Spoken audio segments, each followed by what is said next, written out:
Tragedi tenggelamnya kapal Tampomas II merupakan sebuah sejarah kelam maritim Indonesia. Pada tanggal 27 Januari 1981, kapal milik PT Pelni tersebut tenggelam di perairan dekat Kepulauan Masa Lembo, Laut Jawa. Musibah ini menyebabkan tewasnya ratusan penumpang kapal tersebut. Sejumlah fakta terkuak di balik musibah naas tersebut. Berikut beberapa yang dirangkum dari tim redaksi. Pertama, sejak awal sudah muncul beberapa kali kerusakan.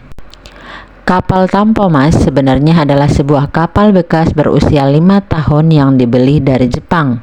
Begitu dioperasikan, kapal ini sudah melakukan pelayaran untuk jalur Jakarta Padang dan Jakarta Ujung Pandang.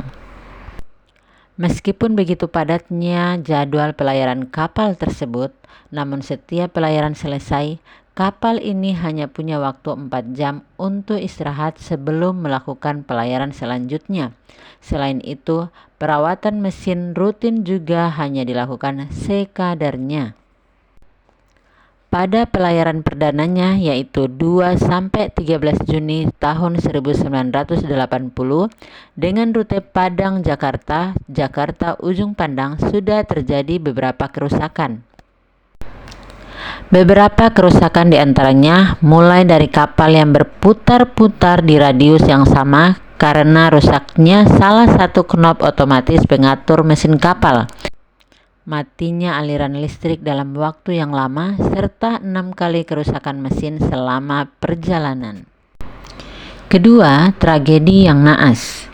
Pada tanggal 24 Januari tahun 1981 pukul 19.00, Tampomas II berangkat dari Pelabuhan Tanjung Priuk, Jakarta dengan tujuan Ujung Pandang. Data yang tercatat menyebutkan bahwa kapal tersebut membawa 1.045 penumpang, 191 mobil, dan kurang lebih 200 motor.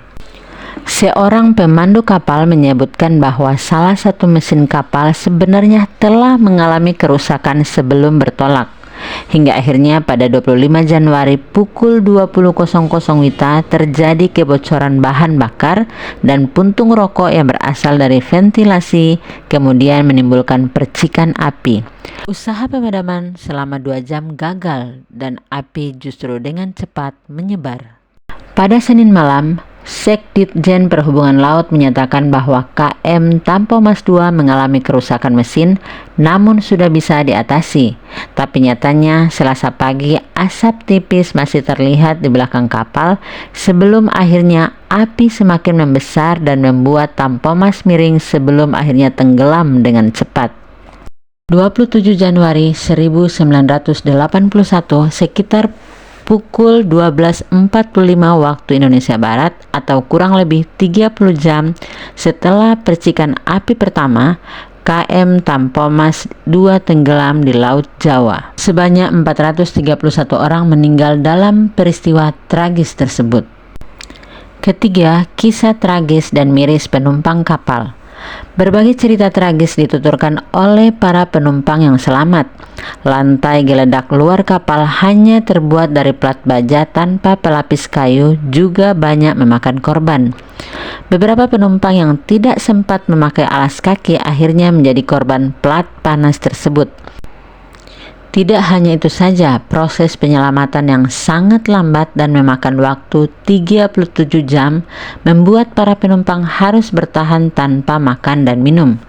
Dropping makanan dari udara juga tidak semua jatuh di lokasi para penumpang. Yang lebih miris, 30 menit setelah api muncul, para penumpang diperintahkan untuk naik ke dek atas dan langsung menaiki sekoci. Namun usaha ini juga berlangsung lambat karena hanya ada satu pintu yang mengarah ke dek atas.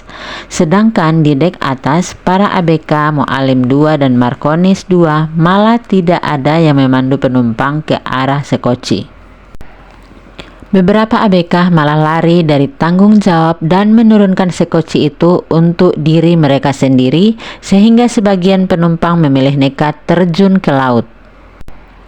Keempat, keselamatan yang tidak diperhitungkan. Memang penumpang yang terdaftar hanya 1054 orang, namun jumlah penumpang gelap yang turut menaiki kapal ternyata berjumlah ratusan orang. Beberapa sumber menyebutkan bahwa jumlah penumpang sebenarnya mencapai 1442 orang. Kelima, Kapten Abdul Rifai antara hidup dan mati. Dengan kondisi yang hampir tenggelam, Kapten Abdul Rifai menolak meninggalkan kapal dan masih sibuk berusaha menyelamatkan penumpang. Ia sempat mengirim pesan kepada nakhoda KM Sangihe untuk mengirimnya air dan makanan karena dirinya akan tetap berada di kapal sampai detik terakhir.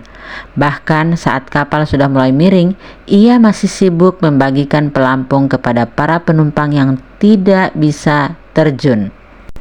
Di saat detik-detik terakhir kapal mulai tenggelam, ia masih berada di anjungan kapal sambil berpegangan pada jendela.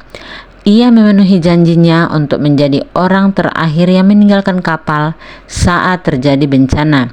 Ia akhirnya meninggal dunia dalam tragedi tersebut.